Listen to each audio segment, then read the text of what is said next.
Baik sahabat-sahabat semua, jumpa lagi dengan saya Afron Soji. Kita masih berada di kelas online menulis buku motivasi bersama kelasdahsyat.com.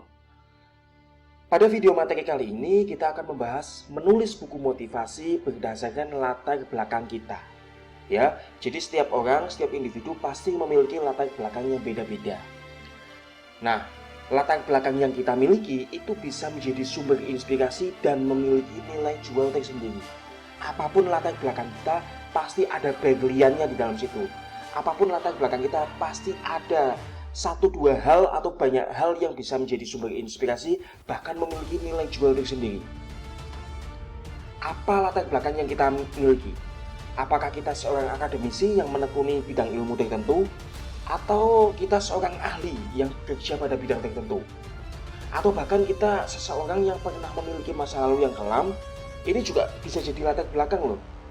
Atau kita seseorang yang pernah menghadapi masalah terberat dalam hidup dan berhasil melewati itu semua.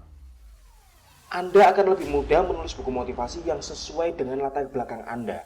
Anda memiliki latar belakang apa, itu bisa menjadi sumber inspirasi, sumber ide untuk menulis buku motivasi. Gitu ya. Misalnya gini, Anda seorang ahli atau guru matematika. Anda bisa kok menulis buku motivasi tentang sukses pintar matematika. Misalnya, cara mudah pintar matematika, cara betah belajar matematika. Bisa kan? Nah kemudian misalnya Anda seorang dosen, Anda bisa cerita pengalaman yang inspiratif selama Anda jadi dosen.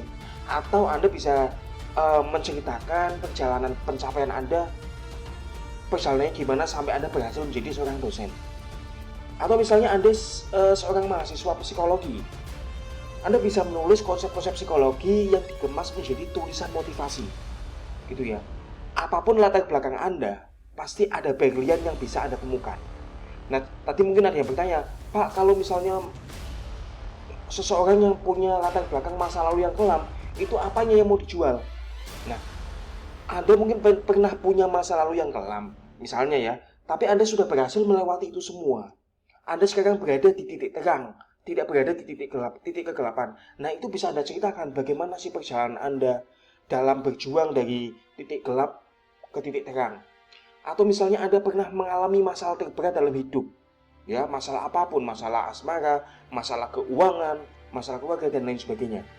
Dan masalah-masalah berat itu, ini bisa Anda ceritakan bukan masalah beratnya, tetapi tentang bagaimana Anda bisa berhasil melewati itu semua. Bagaimana Anda bisa menghadapi itu semua. Ini bisa menjadi sumber inspirasi untuk menulis buku. Dan saya yakin ini bisa menginspirasi orang lain ketika Anda menulisnya dalam bentuk buku.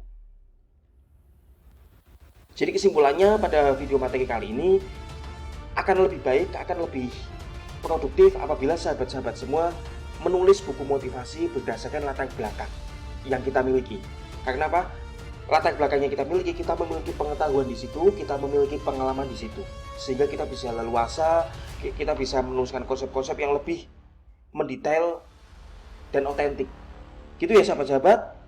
Sampai jumpa pada video-video selanjutnya. Saya Afron Soji mengucapkan salam bahagia.